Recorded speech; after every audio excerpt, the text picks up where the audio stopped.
सर्वात अगोदर रेसिपी बनवण्यासाठी आपण 1 वाटी साखर घेतली आहे. ही साखर आपण कढईमध्ये घालायची. आता त्यामध्ये अर्धी वाटी पाणी घालायचे. हे प्रमाण खूप सोपं आणि लक्षात ठेवण्यासारखं आहे. 1 वाटी साखर, अर्धी वाटी पाणी. आता हे मिश्रण आपण गॅसवर ठेवून सतत ढवळत राहायचं.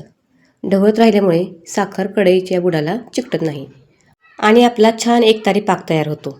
आणि जर तुम्हाला अशा साध्या, सोप्या आणि पारंपरिक रेसिपी पाहायची असतील तर सोनम्स रेसिपी चॅनलला सबस्क्राईब करायला विसरू नका. आता आपल्याला हा पाक एक तारे होईपर्यंत शिजवायचा आहे. आता हे साखर आणि हे पाणी व्यवस्थित आपण हलवून घेऊया, म्हणजेच आपण पाक बनवून घेऊया. आता तुम्हाला प्रश्न पडला असेल, सोनम तू हे करतेस तरी काय? तर खरं सांगू मैत्रिणींनो, मी ही रेसिपी तर बनवली होती, पण तुम्हाला सांगायचीच विसरली होती. त्यासाठी पूर्ण रेसिपी पहा आणि कमेंट करून सांगा मला कशी वाटली ती. तर इथे साखर विरघळलेली आहे आणि पाक पण आपला थोडा तयार होत आलेला आहे.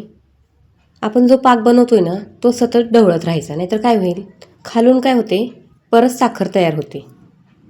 आता तुम्हाला सांगू का, हा जर तुम्ही व्हिडिओ पाहिला ना, तर येणाऱ्या गुढीपाडव्याला तुम्ही आवर्जून हा व्हिडिओ पाहणार आणि ही गोड रेसिपी तुम्ही करणार. आता मात्र तुम्हाला समजलं असेल की मी काय बनवलं आहे. ही लहान मुलांना पण खूप आवडतं. तर इथे पहा, आपला पाक तयार झाला आहे का? तर नाही, एक तारी पाक अजून तयार झालेला नाही आहे. तर मी अजून थोडा वेळ शिजवणार आहे हा पाक. आता ही जी मी गोड मिठाई बनवली आहे ना, तुमच्या गावी याला काय म्हणतात ते मला कमेंटद्वारे कळवा. आणि तुम्ही हा माझा व्हिडिओ कुठून पाहता ते पण मला कमेंटद्वारे कळवा, तुमच्या शहराचं नाव. तर चला थोडासा पाक चेक करून पाहूया. तर इथे पहा, तर हा पाक काय आपल्याला झालेला नाही आहे. अजून 2 मिनटं आपण हे हलवूया आणि थोडासा थंड करून मग चेक करूया.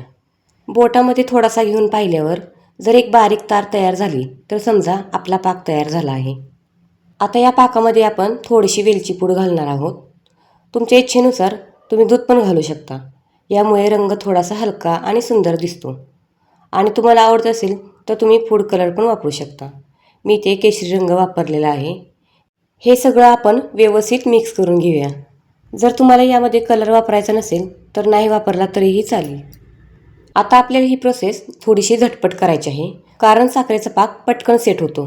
म्हणून लगेच आपण एका बाउलमध्ये थोडेसे पाणी घेऊया आणि हा जो मी दोरा घेतला आहे ना, तो यामध्ये आपण बुडवूया, म्हणजे थोडासा धुवून घेऊया. तर इथे पहा, मी यातलं पाणी सर्व निथळून काढलेलं आहे. आता आपण हे काय करायचे, तर इथे मी आप्पे पात्र घेतलं आहे, त्याला मी तेल लावून घेते.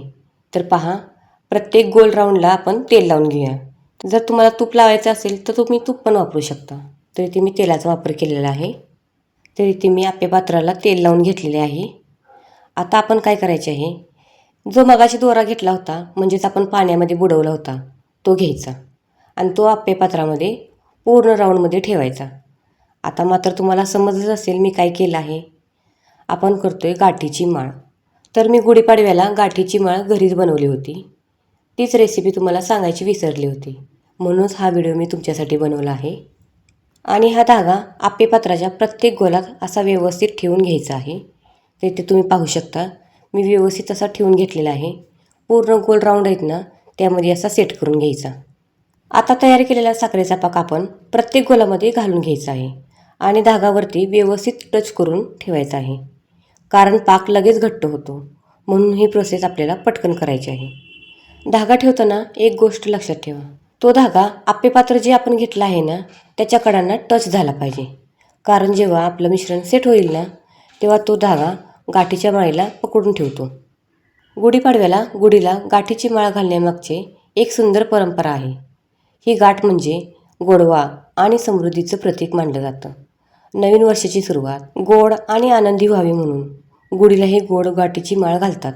आता हे मिश्रण आपण 1 तासासाठी रेस्ट होण्यासाठी ठेवणार आहोत, जेणेकरून साखरेचा पाक व्यवस्थित सुकून सेट होईल. 1 तासानंतर तुम्ही बघू शकता, आपली गाठीची माळ छानपैकी तयार झालेली आहे. आता चमच्याने किंवा सुरीने अलगद काढून घ्यायची आहे. किती छान अशी घरच्या घरी तयार झालेली आहे की नाही पाहू शकता तुम्ही. अगदी घरच्या आणि मोजक्या साहित्यात झालेली आहे. तरी ते मी चमचा घेतलेला आहे.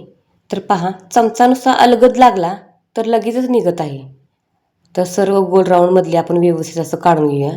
नुसतं चमच्यानं जरी काढायला लागलो तरी लगेचच निघते, सुरीची पण गरज नाही आहे. तर पहा, घरच्या साहित्यात आणि घरच्या घरी आपण बनवलेली आहे. तुम्ही एकदा नक्की ट्राय करून पहा. आणि तुम्ही म्हणाल हा दोरा कसा काय दिसतोय? अहो आपण ही घरात बनवली आहे ना, तर याचा आकार पण तुम्ही पाहू शकता, गोल असा झालेला आहे. तर तुमचे शेजापाजारी पण विचारतील तुम्हाला कुठून आणली आहे, तर तुम्ही लगेचच सांगा मी घरीच बनवली आहे.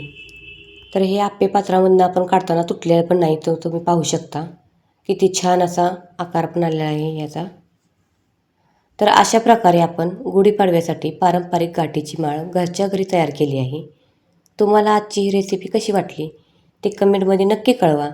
आणि व्हिडिओ आवडला असेल तर जास्तीत जास्त मैत्रिणींनी शेअर करा व लाईक करायला विसरू नका. आणि आपल्या चॅनेलवर जर नवीन असाल तर चॅनेलचं नाव तर तुम्हाला माहीतच असेल, सोनम्स रेसिपी. या चॅनेलला सबस्क्राईब करायला विसरू नका. पुन्हा भेटू अशाच पारंपरिक रेसिपीसोबत. तोपर्यंत धन्यवाद.